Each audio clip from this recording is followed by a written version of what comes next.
Fulham 2, United 1. United pulled the rug out from under the fans in a last-minute loss at Old Trafford. United came into this match with a chance to go level with Tottenham on points at 47. Tottenham still would have been in 5th place and United 6th because Tottenham's superior goal difference. Also, Tottenham still would have had an extra game to play, but the psychological impact of United storming back and closing the gap on Tottenham would have been immeasurable. Instead, the loss means United stay at 44 points, with Tottenham having the chance to increase the gap to 6 with their next match.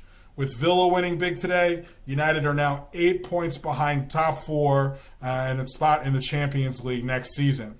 While no one could have expected United to win all their matches for the rest of the season, Fulham have been terrible on the road so far this year, and even with Rasmus Højlund out, you expect United to get a result, especially a win at home in this match.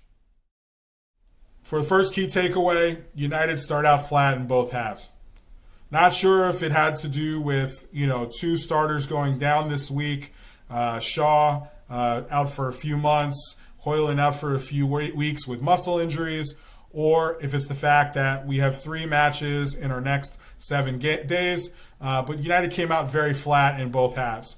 They ended up growing into the game both times, but in what was a must-win game, the team needed to show more fight from the start. United can't expect to win games when they cede so much control and so many chances to the opposition, whether they're away or at Old Trafford. Second key takeaway, a mismatched squad means United are reliant on moments rather than any sustained style of play. If you look at the stats, United were actually the better team over the whole match.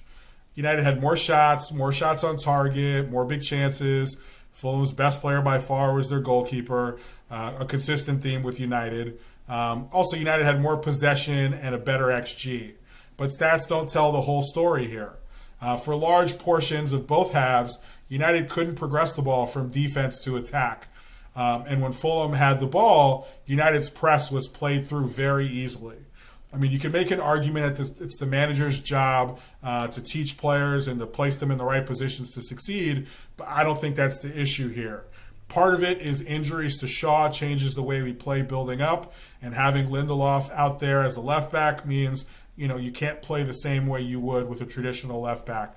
But at the same time, I think a lot of it has to do with style of play that these players are suited to. I think Casemiro and Bruno are amazing players, but they don't have the composure on the ball to play a progression or a possession-based style and progress the ball through the midfield. Both players kind of want to, hit that killer ball deep to a through ball to a Rashford or a Garnacho. Manu is the only player we really have that's good at building up. And then when it comes to pressing, Varane has lost a step, but he's still pretty quick. But I think Maguire, having him there, he's not quick enough where we can push the midfield up, push the defense up, and support that press. So when they play through that first phase of the forwards, there isn't a huge gap between the forwards and the midfielders or the midfield or the defense. And if you're going to let the team do that and get countered on, you're going to give up a lot of chances and you're going to get burnt. And although this strategy has kind of worked for us in 2024, today it ended up not. Third key takeaway, United showed resilience again. United did show some heart at the end, getting the goal back on the Harry Maguire tap-in late in the game. Actually, they started to get dangerous again when Ten Hag took off Manu for Ahmad and moved Bruno back centrally. This is probably my only issue with Ten Hag. Whenever he moves Bruno to the right, the team always looks worse, and so does Bruno. Personally, I'd rather have Antony play out there or Ahmad because Bruno is wasted if he can't play centrally. Also, McTominay was basically useless as a number 10, and Ten Hag was smart enough to recognize this mistake, even if it meant taking off Kobbie Mainoo, who's been a match winner for us this year already. Either way, in a slightly different scenario, like if we didn't have to play a midfield of Bruno, McTominay, and Eriksen in 2024, one that can't hold on to the ball or defend, then we walk out of that match with either a draw or even a winner. Instead, we end up getting countered on, and Fulham end up scoring the winning goal. As far as player performance, The whole team, like I said, was flat at the start and needed time to grow in the game. As far as the attack, Rashford was largely anonymous, and he doesn't really press the same way Højlund does. He doesn't really have chemistry with any of the other forwards and seems completely reliant on a through ball to get a chance. Forsum was all right. He had this run in the first half where he was playing 1-2s with everyone, and then when it got to Rashford had a heavy touch which killed the whole move. And then Garnacho I thought was dangerous throughout. He worked hard.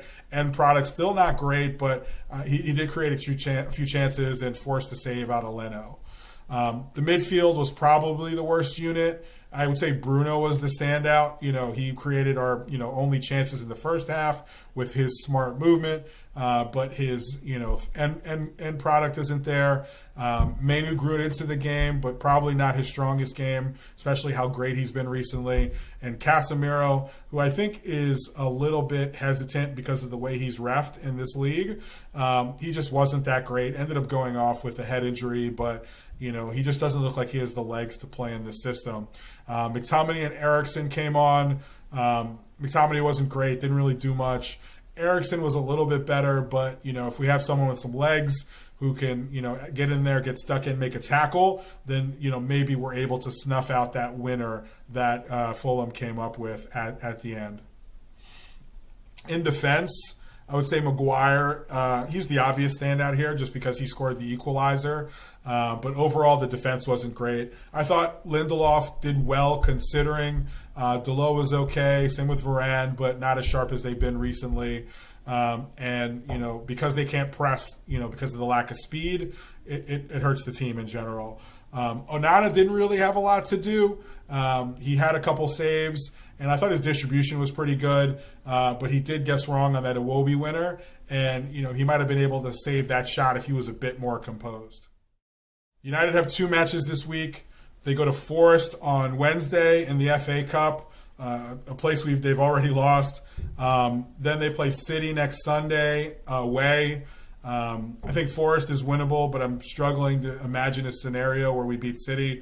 We'll probably have to sit deep and defend the whole match like we did when we went away to Liverpool and hope to, either come away with a 0-0 draw or get a lucky goal on a counter at some point. After that, there's 3 more matches in March, all winnable. And then the schedule starts to get hard again in April. But hopefully Højlund should be back by then. And hopefully Wan-Bissaka, Mason Mount, and Tyrell Malacia. I hope those guys are back too, so we can make a little run down the stretch. But we'll see. Team relentless positivity's in the mud right now, at least regarding our top 4 hopes and FA Cup run. But I think Sir Jim taking over football operations and creating a structure is kind of giving us some other stuff to be positive about, moving forward, and not kind of seeing the same merry-go-round of sacking a manager and then, buying just random players and then going through this cycle again. But this season is starting to look a little bit like a lost cause. But yeah, let me know your thoughts. Do you think top 4 is gone? Or do you expect Spurs and Villa to drop points down the stretch? Can you think of anything for us to be positive about? If so, please drop it in the comments so I have something to be delusional about on my end. Either way, don't forget to like and subscribe and keep an eye out for more content moving forward. Up the Reds.